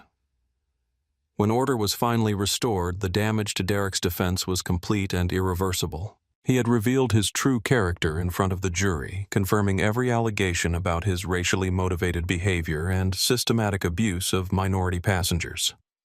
The trial's most explosive and legally significant testimony came during the fourth week, when CEO Jonathan Pierce was called as a hostile witness. 8 months of federal investigation had uncovered the complete scope of corporate cover-ups, and Pierce looked like a man who'd aged decades under the pressure of criminal investigation. Pierce took the witness stand knowing that his testimony could result in personal criminal charges. His legal team had negotiated limited immunity in exchange for truthful testimony, but the scope of corporate misconduct made every answer potentially incriminating. Martinez displayed internal emails that had taken months of legal battles to obtain through federal court orders. Mr. Pierce, do you recognize this email chain between your legal department and human resources regarding what your company called passenger complaint management protocols? Pierce studied the documents with obvious reluctance, knowing millions were watching his testimony on live television. Yes, these appear to be internal communications about customer service procedures and legal risk management. Please read the email dated March 10, 2021 from your legal counsel to all regional managers. Pierce's voice was barely audible as he read words that would destroy his career. Subject: complaint demographics and legal risk assessment. Regional managers should be aware that passengers from certain demographic backgrounds are statistically more likely to file discrimination complaints and pursue expensive legal action. Enhanced settlement protocols should be applied to resolve these complaints quickly and confidentially to minimize legal exposure, negative media attention, and operational disruption. The courtroom erupted in angry murmurs and gasps of disbelief. Devin Brooks stared at Pierce with undisguised rage, while Jalen gripped his father's hand, finally understanding the scope of the system that had enabled his assault. Martinez continued methodically exposing email after email that revealed not just individual cover-ups, but systematic corporate policies designed to silence discrimination complaints through financial pressure, legal intimidation, and institutional gaslighting. Mr. Pierce, this internal memo specifically discusses pattern management for employees with high complaint rates from minority passengers. What did that corporate terminology mean in practical terms? Pierce looked trapped between criminal liability and public exposure. We tried to provide additional training and cultural sensitivity support for employees who were having communication difficulties with certain passenger demographics. By communication difficulties, you mean discriminatory behavior and civil rights violations. By communication difficulties, I mean situations where cultural differences or misunderstandings might lead to passenger dissatisfaction that could result in complaints or legal action. Martinez showed the jury settlement data that revealed the systematic nature of discrimination at Skyreach. Complaints from white passengers were typically resolved with apologies, service recovery gestures, and small compensatory measures. Complaints from minority passengers were met with larger financial settlements, but strict NDAs that prevented public disclosure and institutional accountability. Mr. Pierce, your company paid Derek Hoffman's victims over $75,000 in settlement money over 4 years, while simultaneously promoting him, giving him increased responsibility for unaccompanied minors, and recommending him for customer service awards. How do you explain that corporate decision-making? Pierce's admission revealed the corporate mindset that had systematically enabled Derek's violence. Derek was considered a valuable employee with consistently strong performance reviews from his direct supervisors. The complaint settlements were viewed as routine customer service expenses, not indicators of serious behavioral problems requiring disciplinary action. So paying tens of thousands of dollars to silence Derek's victims was more cost-effective than investigating his behavior and potentially terminating his employment. Pierce's devastating admission would be quoted in business schools for decades. From a purely financial cost-benefit analysis, yes, Derek's salary replacement training costs and potential recruitment expenses would have significantly exceeded the annual settlement expenditures. The jury selection process had taken 3 weeks, with potential jurors questioned extensively about their attitudes toward discrimination, corporate responsibility, and the use of social media evidence in criminal cases. Bradford had challenged potential jurors who'd seen Emma Richardson's viral video, while Martinez sought jurors who understood the broader implications of institutional discrimination. The final jury reflected America's diversity: 6 women, 6 men, representing various ethnic backgrounds, ages, and professional experiences. They included a retired teacher, a construction supervisor, an accountant, a nurse, a small business owner, and a college student, among others. After 6 weeks of emotionally intense testimony, the jury deliberated for 4 days, much longer than the prosecution had expected. The case's complexity, the institutional issues it raised, and Derek's own complicated psychology had made the decision more difficult than the clear-cut assault case it had initially appeared to be. During deliberation, jurors reviewed hundreds of pieces of evidence: Emma's viral video, corporate emails, witness testimony, expert reports, and Derek's own damaging admissions. They visited the crime scene, an identical aircraft setup, to understand the spatial dynamics of the assault.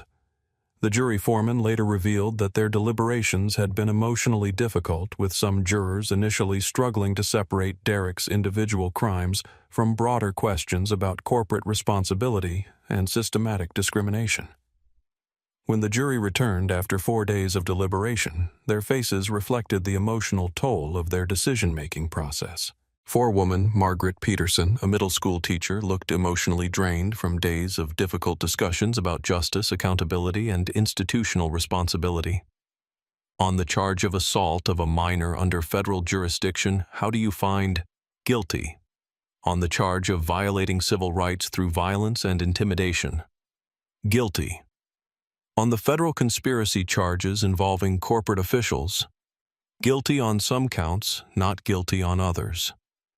The mixed verdict reflected the jury's struggle with institutional versus individual responsibility. While Derek was clearly guilty of criminal assault, proving corporate conspiracy beyond reasonable doubt for all charges had been more challenging than prosecutors anticipated. Derek's legs buckled when the guilty verdicts were read. Bradford caught his collapsing client as the reality of decades in federal prison finally penetrated Derek's deteriorated mental state. Judge Coleman scheduled sentencing for 2 weeks later, noting that the hate crime enhancement, Derek's lack of remorse, and his systematic pattern of discriminatory behavior would likely result in the maximum possible sentence under federal guidelines. Mr. Hoffman, the jury has found you guilty of federal crimes motivated by racial hatred and systematic civil rights violations. The court will impose sentence after reviewing victim impact statements and considering the full scope of your pattern of discriminatory violence over multiple years.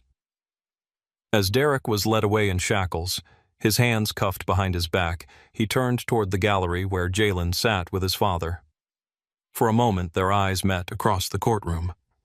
Derek's face showed no remorse or acknowledgement of the pain he'd caused, only bitter resentment that his victims had refused to stay silent and accept abuse.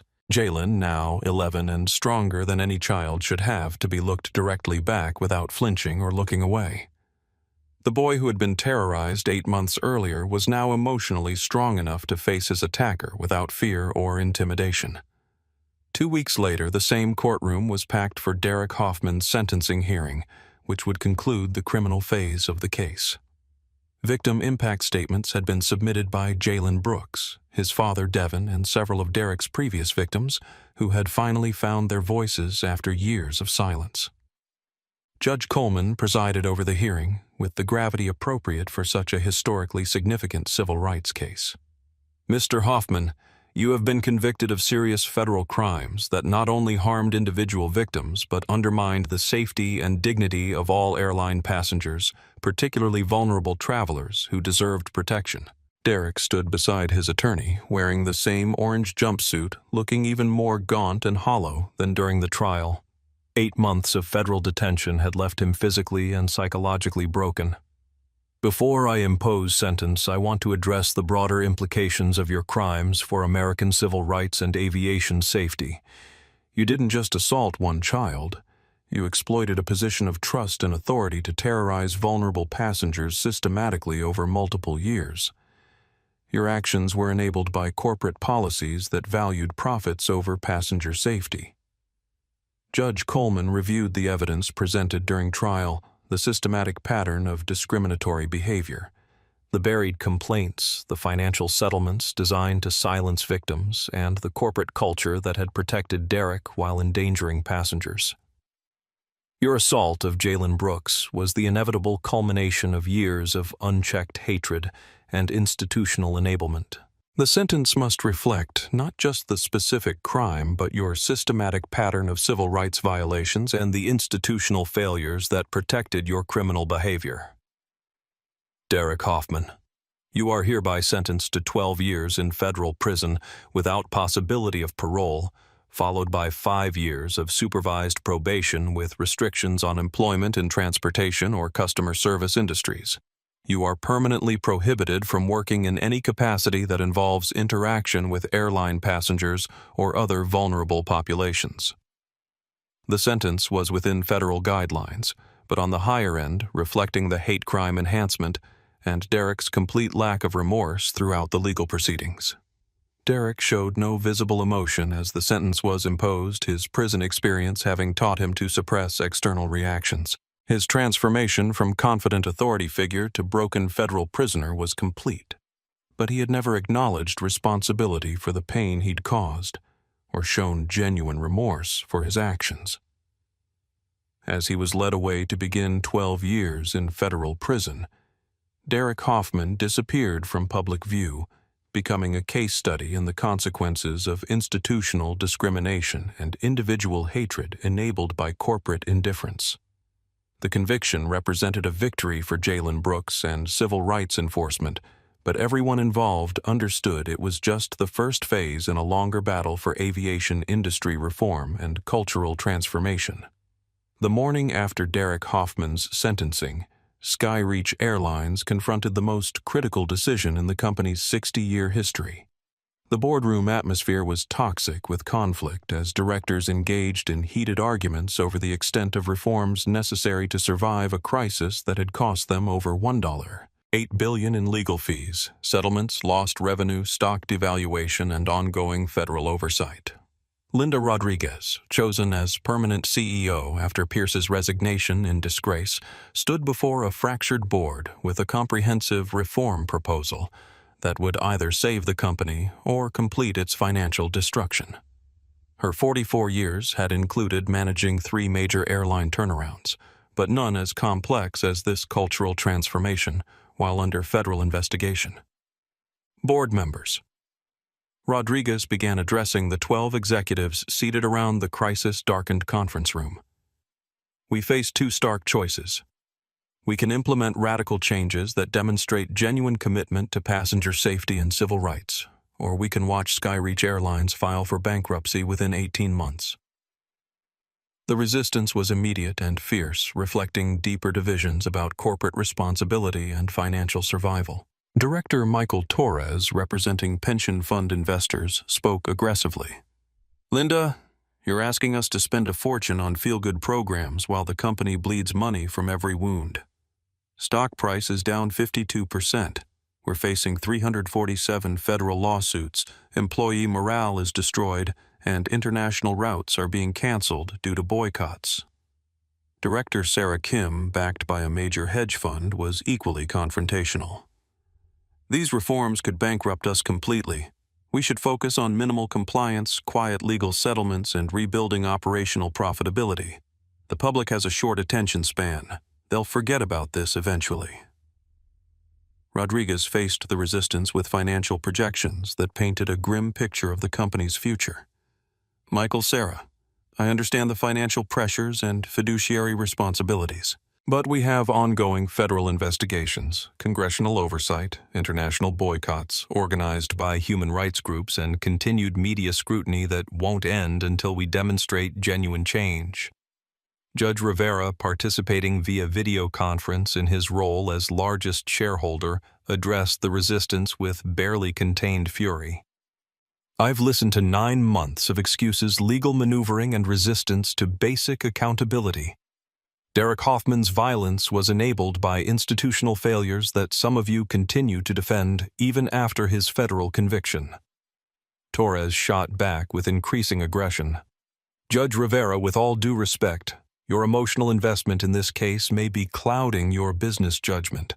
We can't run a profitable airline based on social activism, personal vendettas, and expensive virtue signaling." Rivera's response was cold and final. "Mr. Torres, my emotional investment is in ensuring no child ever faces what Jalen Brooks endured. If that conflicts with your quarterly profit margins, I'll use every share I own and every legal avenue available to remove board members who prioritize money over human rights." The board's division reflected broader challenges in corporate America when institutional failures led to individual tragedies and demanded systematic change that threatened short-term profitability. Rodriguez continued with specific reform proposals, despite the fierce resistance from multiple board members. "First, we're establishing a zero-tolerance protocol with immediate termination for any discriminatory behavior. No warnings, no union protection, no appeals process, no second chances." Kim objected immediately with legal concerns. "That exposes us to massive wrongful termination lawsuits.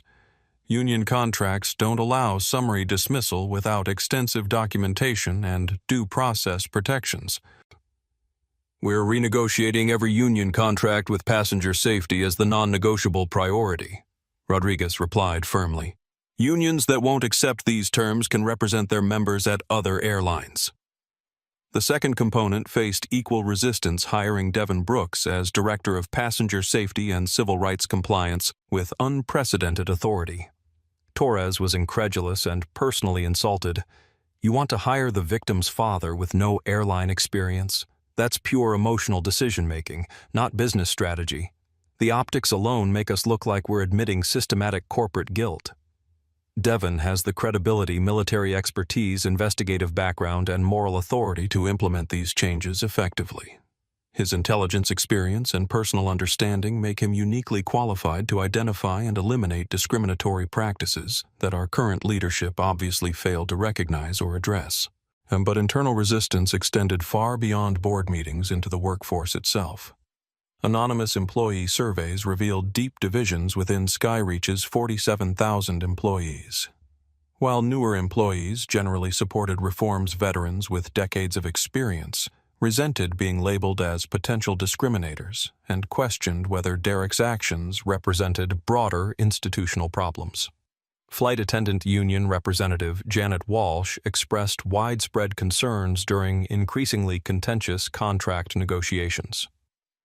"These reforms assume all airline employees are racist until proven otherwise.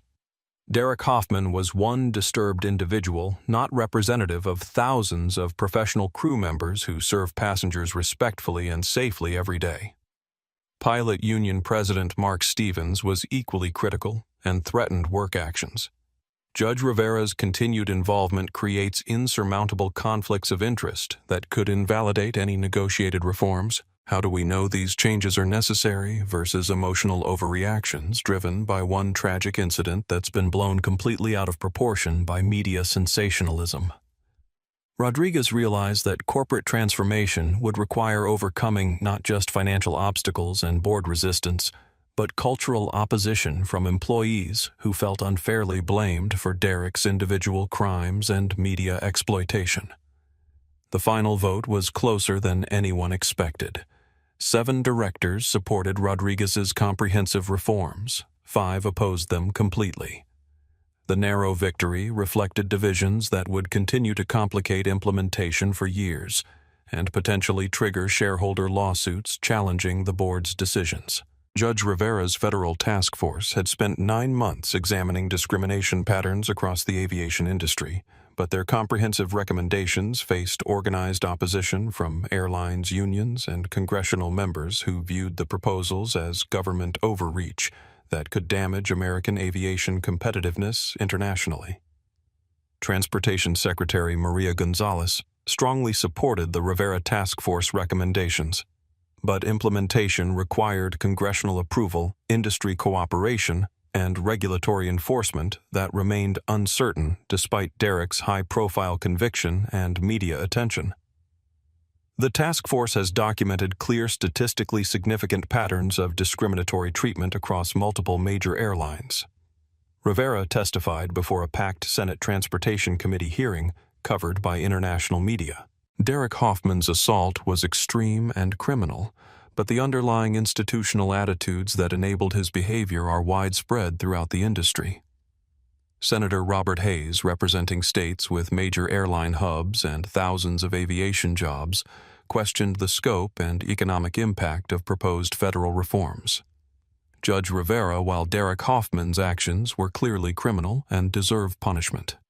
Are we really prepared to assume entire industries are systematically discriminatory based on isolated incidents, even disturbing ones that receive extensive media coverage? Rivera's response was measured but firm, backed by comprehensive statistical analysis. Senator Hayes, our 9-month investigation reviewed over 95,000 customer complaints across major airlines over the past 7 years. The disparities in how complaints are handled, investigated, and resolved based on passenger demographics are statistically impossible to explain without acknowledging institutional discriminatory bias in complaint processing and resolution.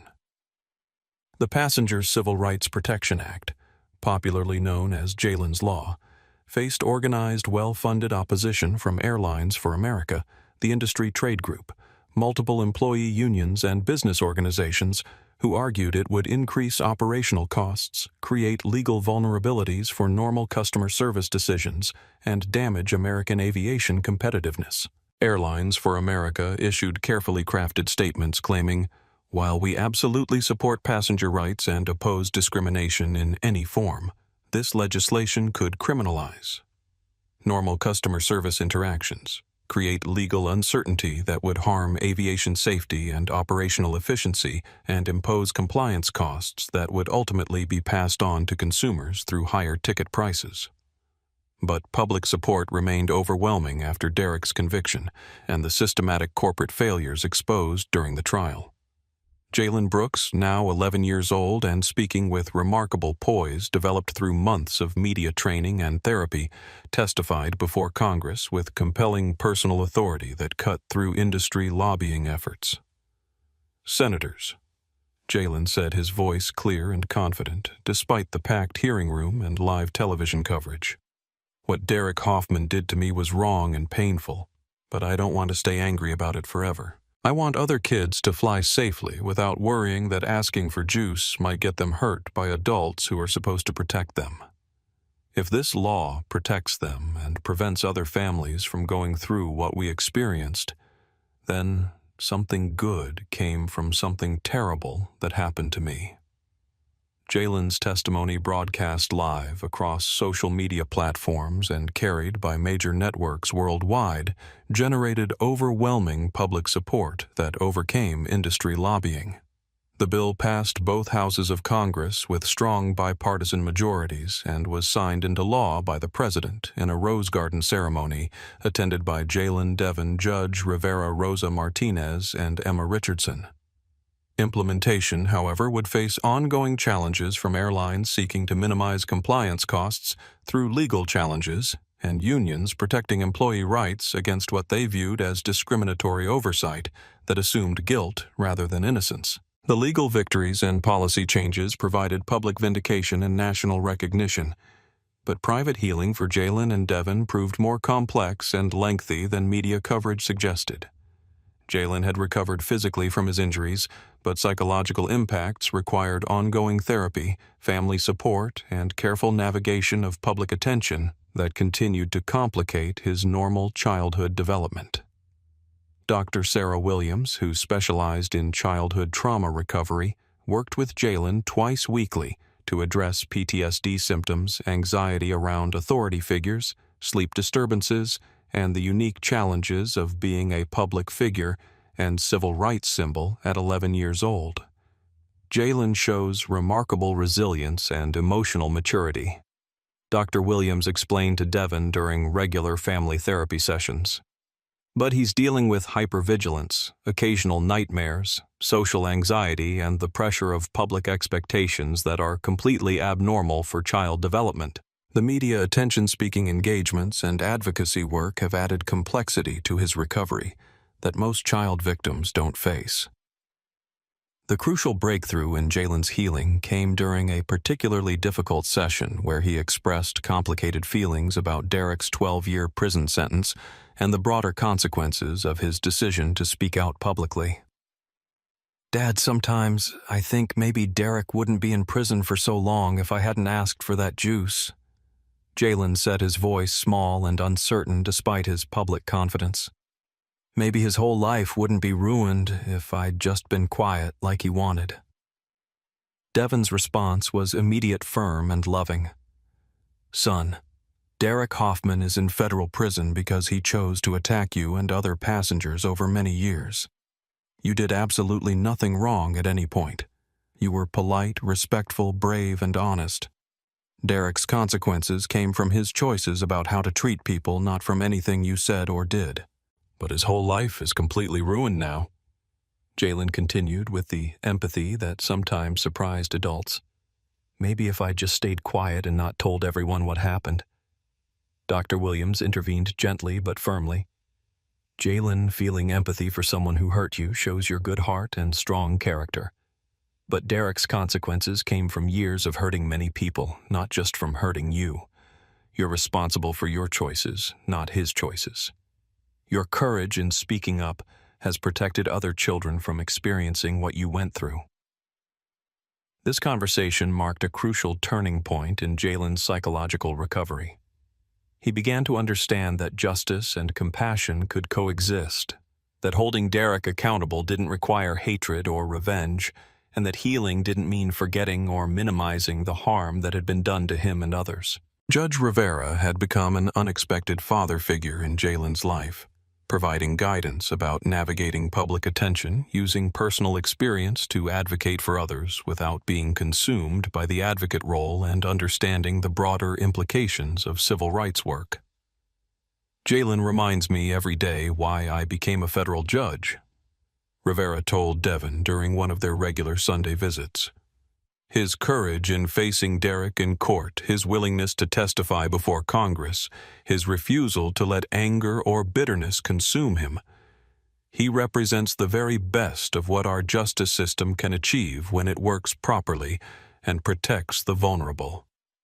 Devin's own healing process involved learning to balance protective father instincts with his son's growing independence advocacy role and normal developmental needs. The investigation and trial had revealed Devin's natural investigative talents and passion for institutional justice, leading to his successful career transition to corporate civil rights compliance work. "The hardest part," Devin confided to Rivera during one of their regular coffee meetings, "is accepting that I can't protect Jalen from every injustice or difficult situation he might face in the future. But seeing how he's used this experience to help other kids and families makes me incredibly proud of the young man he's becoming."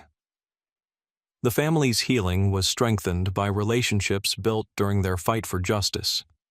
Rosa Martinez maintained regular contact, her own journey from fearful bystander to courageous whistleblower, providing ongoing inspiration for Jalen's continued development and advocacy work. "Rosa showed me that good people sometimes stay quiet because they're scared of losing their jobs or getting in trouble," Jalen told his father. "But she also showed me it's never too late to do the right thing, and that speaking up can help protect other people from getting hurt." Emma Richardson had become an unlikely family friend and mentor, her viral documentation of Derek's assault having evolved into ongoing advocacy for citizen journalism, social media responsibility, and technological accountability. Her documentary about the case had won several awards and sparked broader conversations about the role of technology in documenting injustice and institutional failures. But healing remained a daily process rather than a destination with a clear endpoint. Jalen still had occasional nightmares and anxiety attacks. Devin struggled with lingering anger toward the system that had endangered his son and enabled Derek's pattern of abuse. Both faced ongoing challenges from public attention media requests and the weight of being symbols in a larger civil rights movement that extended beyond their personal experience. Their healing was real, meaningful, and ongoing, but it required constant work, professional support, and understanding from family friends and professional counselors who recognized the unique challenges they faced as public figures in a historic civil rights case. The ribbon-cutting ceremony at Atlanta's Hartsfield-Jackson International Airport drew thousands of spectators on a bright spring morning that felt like a celebration of both individual courage and institutional change. 12-year-old Jalen Brooks held oversized scissors as he prepared to officially open the Jalen Brooks Center for Safe Travel, the first comprehensive facility designed specifically for vulnerable passengers and a model being replicated internationally. The center represented 20 months of advocacy, federal legislation, legal battles, and construction. Its bright, welcoming spaces included comfortable seating areas designed by child psychologists, educational resources about passenger rights in multiple languages, trauma-informed staff training facilities, and dedicated safe spaces for children traveling alone, passengers with disabilities, and others requiring additional protection. This center exists because a brave young man refused to accept injustice and fought courageously for changes that would protect other children, said Transportation Secretary Maria Gonzalez, addressing the crowd of federal officials, state politicians, international delegations, media representatives, and families whose lives had been changed by Jalen's courage. Jalen Brooks transformed his pain into purpose, creating safer skies for every vulnerable traveler, not just in America, but around the world. Devin Brooks watched with overwhelming pride as his son prepared to cut the ribbon with confident determination that reflected his growth from victim to advocate. The frightened 10-year-old who had been brutally assaulted had grown into a poised young advocate who spoke publicly about civil rights with remarkable maturity while still maintaining the curiosity, humor, and innocence that made childhood precious and worth protecting. Judge Rivera, now chairing the Federal Aviation Civil Rights Commission, with international recognition, delivered the keynote address to the assembled crowd of over 3,000 people. The Brooks case exposed institutional failures that had been ignored for decades, but more importantly, it created momentum for industry-wide transformation that has made flying measurably safer for all passengers, especially those who need protection most. Rivera gestured toward the bustling center where children and adults of all backgrounds were already utilizing the safe spaces and support services that had become the international gold standard. These centers, now operating in 127 airports across North America and expanding internationally, ensure no child faces what Jalen endured. But they represent something deeper. A fundamental cultural shift from profiling passengers based on appearance to protecting them based on need. Linda Rodriguez, whose leadership had guided Skyreach through its painful but necessary transformation, despite ongoing financial challenges, announced the airline's latest initiative. Today, Skyreach is endowing a $25 million Passenger Dignity Scholarship Fund, providing college funding for young people committed to civil rights advocacy, social justice work, and institutional reform. The fund's first recipient was Jalen Brooks himself, who had decided to study law and civil rights advocacy with the ultimate goal of becoming a federal judge like his mentor. At 12, he was already planning how to use his future legal career to continue protecting others from discrimination, institutional abuse, and violations of human dignity. Rosa Martinez, now Skyreach's Vice President of Civil Rights Compliance and Employee Advocacy with recognition throughout the aviation industry, had developed training programs that were being adopted by airlines, hotels, and transportation companies worldwide. Her transformation from fearful bystander to corporate leader demonstrated the power of moral courage supported by institutional change and personal determination.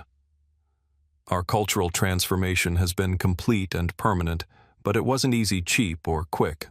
Rosa told reporters with the honesty that had made her a respected voice in corporate reform. We lost employees who couldn't accept that passenger dignity was non-negotiable.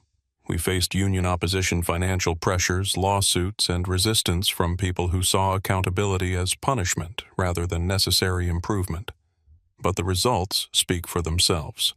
Discrimination complaints have dropped 94%, while passenger satisfaction has reached historic highs across all demographic groups.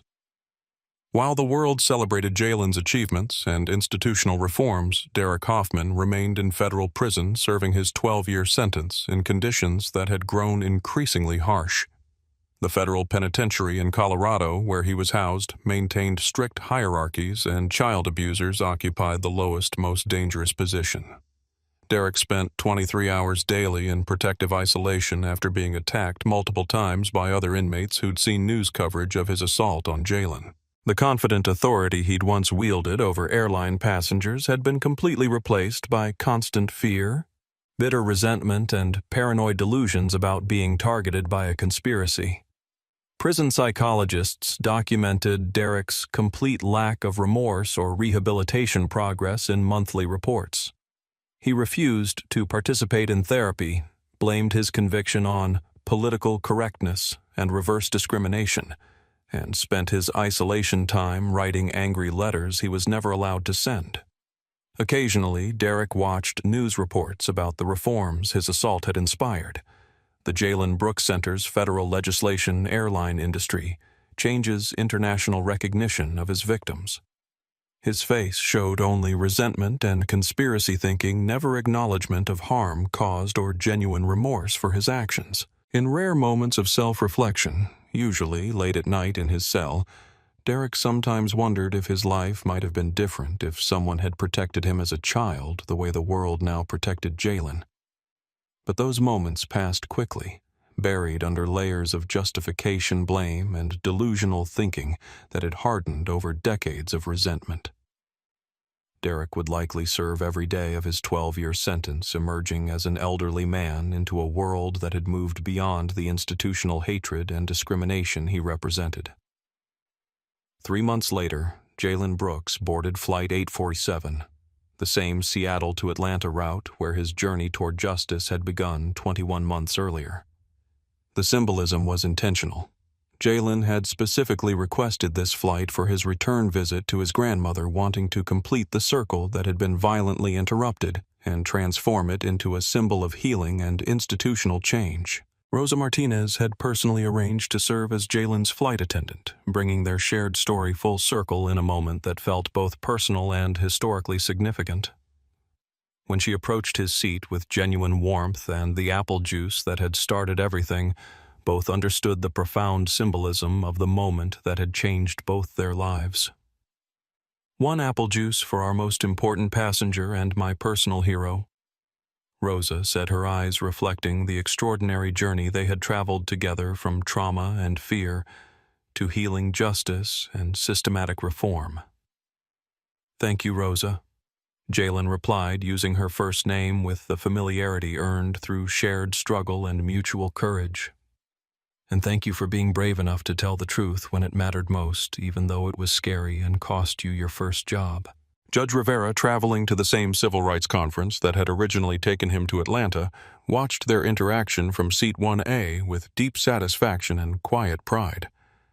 The alignment of their positions, Rivera witnessing both the original assault and now the healing Rosa serving with dignity instead of standing by in fearful silence, and Jalen traveling confidently under protections created in his honor, represented the transformation possible when good people refuse to accept injustice and fight for institutional change.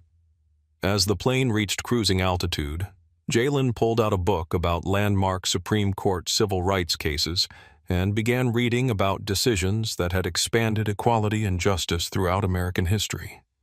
His fellow passengers saw only a bright, curious student pursuing his education, unaware they were sitting near someone whose courage had already reshaped American aviation and inspired international reforms.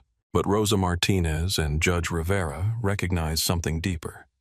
They saw a future lawyer judge or civil rights leader who would carry the lessons of Flight 847 forward into whatever battles for justice lay ahead, armed with personal experience, institutional knowledge, and the moral authority that came from surviving hatred and choosing courage over silence. When the flight landed smoothly in Atlanta, Jalen's grandmother Clara waited at the gate with tears of pride and overwhelming relief. The family reunion, interrupted by violence, was finally complete, made sweeter by everything they had overcome together, and all the lives that had been protected by their refusal to accept injustice silently. Derek Hoffman remained in federal prison, his hatred having inadvertently created platforms for healing and reform that would protect countless future travelers. Justice had been served comprehensively through criminal conviction, corporate transformation, legislative change, and international recognition. More importantly, hope had been institutionalized through laws, policies, cultural changes, and physical infrastructure that would protect future generations from the discrimination and violence that had nearly destroyed one child's faith in adult protection and institutional fairness. The boy who had been brutally assaulted for politely asking for apple juice had transformed American aviation, forever inspired international reforms, and proved that even the youngest voices possess the power to demand justice and create lasting change when supported by adults willing to fight for what's right and institutions capable of growth, accountability, and meaningful transformation. In a small frame on Jalen's bedroom wall hangs his boarding pass from Flight 847. Not as a reminder of trauma, but as proof that one voice, no matter how young or seemingly powerless, can change the world when it refuses to be silenced by hatred, intimidated by authority, or discouraged by those who profit from injustice. If this story moved you, please take a moment to like, subscribe, and share this video with others who might be inspired by Jalen's courage. Your support helps us continue bringing these powerful stories of justice and transformation to light. Remember that each of us has the power to stand up against discrimination when we witness it. Sometimes all it takes is one person documenting the truth to create real change. Thanks for watching, and we'll see you in the next video.